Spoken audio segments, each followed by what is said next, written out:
In a bustling New York cafe, Oliver sat tucked in a corner, quietly filling an old leather notebook with his thoughts. Suddenly, a shadow loomed over his table. Mr. Miller stood there, peering at the pages and tutting with a sharp shake of his head.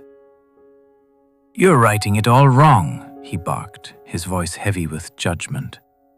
"Life doesn't work like that. You need to change the story."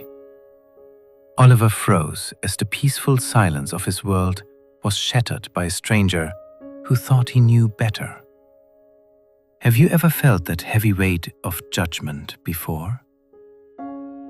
Mr. Miller leaned in closer, his hand reaching out as if to snatch the pen right out of Oliver's hand.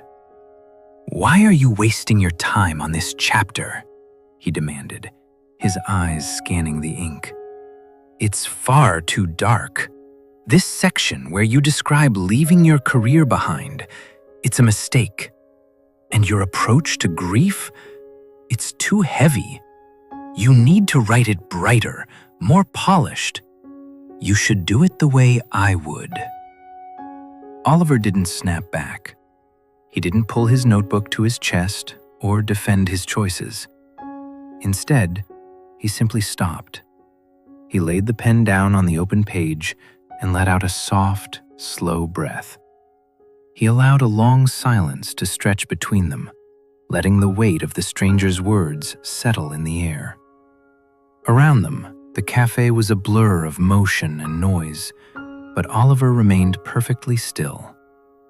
He looked at Mr. Miller, not with anger, but with a quiet, observant curiosity. It was the look of a creator facing a critic who had never held the brush. The pressure to please, to explain, and to justify his life felt like a shadow trying to cover his light. But Oliver chose not to move. He sat in that breathing space, letting the stranger's judgment hang there, unattached and unanswered, until the air felt thick with the contrast between the critic's noise and the writer's peace. Oliver looked up, his eyes soft and steady. Instead of defending himself, he let out a small, knowing smile that made Mr. Miller stop mid-sentence. Slowly, Oliver pushed the weathered leather notebook across the wooden table until it rested right in front of the stranger. "You seem to know exactly how this story should end," Oliver said, his voice as calm as a still lake. "So, I have an offer for you. Please, take my pen and finish this chapter for me." Mr. Miller's eyebrows shot up in surprise. He reached for the pen, a triumphant look crossing his face, but before he could touch the paper, Oliver raised a hand.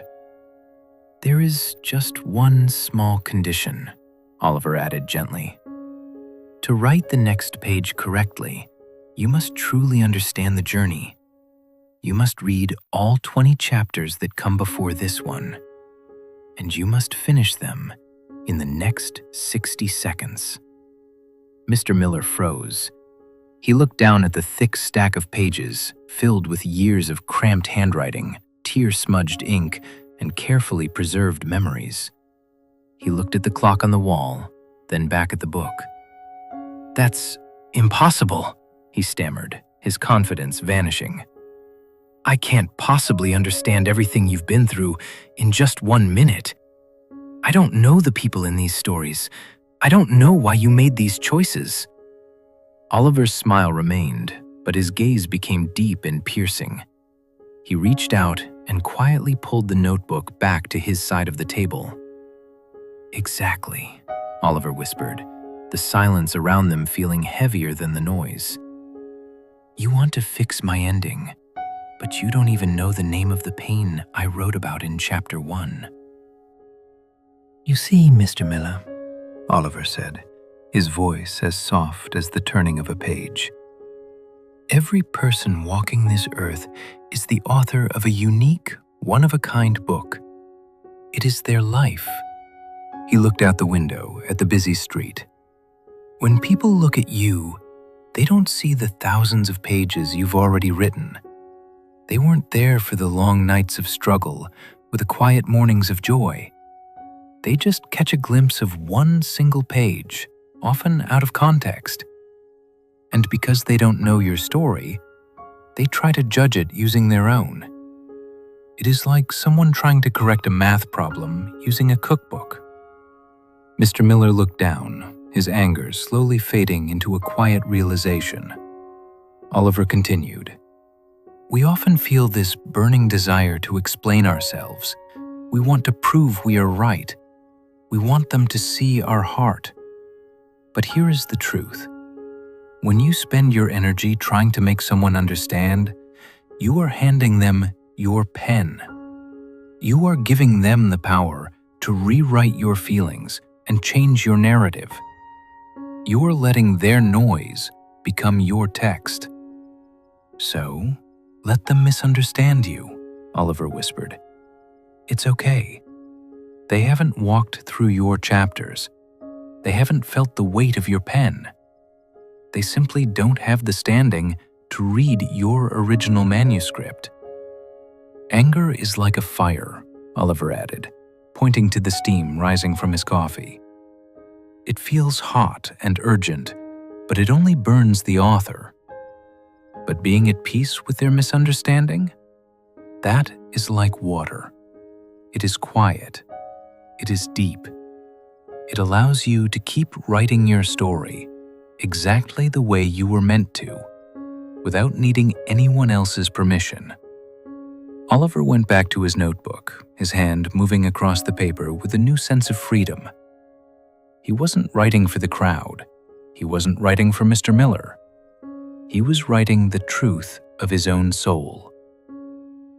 Mr. Miller stood up slowly, his face reflecting a mix of confusion and quiet reflection. He didn't say another word as he walked away, disappearing into the busy hum of the New York streets. Oliver didn't watch him go. He simply picked up his pen and returned to his page. The cafe remained loud and crowded, but inside Oliver, there was only a profound, unshakable silence. From today's story, we learn a vital lesson about our own journey. Never feel the need to apologize for the chapters of your life that others cannot understand.